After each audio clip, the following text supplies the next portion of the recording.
বন্ধুদের প্রতি বরাবরই প্রত্যেকটি মানুষের মনেই থাকে সফট একটা কর্নার, যার কারণে খাবার থেকে শুরু করে টাকা পয়সা জামা কাপড় সবই শেয়ার করে একে অন্যের সাথে। কিন্তু কখনো কি শুনেছেন প্রতিজ্ঞা রক্ষার্থে এক বন্ধুর বিয়ে করা স্ত্রী ভোগের সামগ্রীতে রূপান্তরিত করেছেন অন্যান্য বন্ধুদের নিকট? হ্যাঁ, কথাটি চরম লজ্জাজনক হলেও সত্যি। এমনই লজ্জাজনক ঘটনা ঘটেছে টাঙ্গাইলে। টাঙ্গাইলের এক নববধূ বাসর ঘরেই ধর্ষণের শিকার হলো স্বামীসহ ৩ বন্ধুর।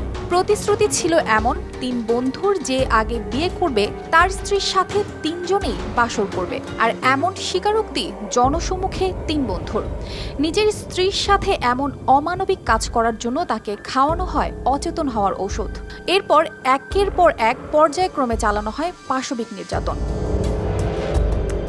ধর্ষকরা এত কিছু করেও ক্ষান্ত হননি। নির্যাতন করার পর ওই নববধূর মাথার চুলও কেটে দেন এই উদ্দেশ্যে, যাতে ভবিষ্যতে তাদের এমন পাশবিক কর্মকাণ্ডে যেন সেই নারী বাধা না দেন এবং ৩ জনকেই স্বামী হিসেবে গ্রহণ করেন।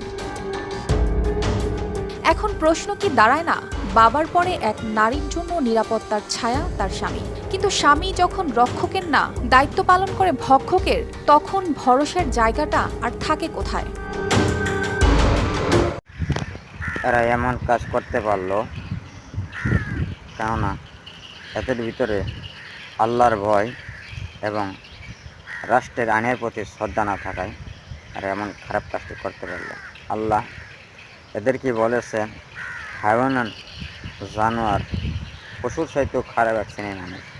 আমি মনে করি আল্লাহ এদেরকেই বলেছেন, এইরকম কাজের জন্যই বলেছেন।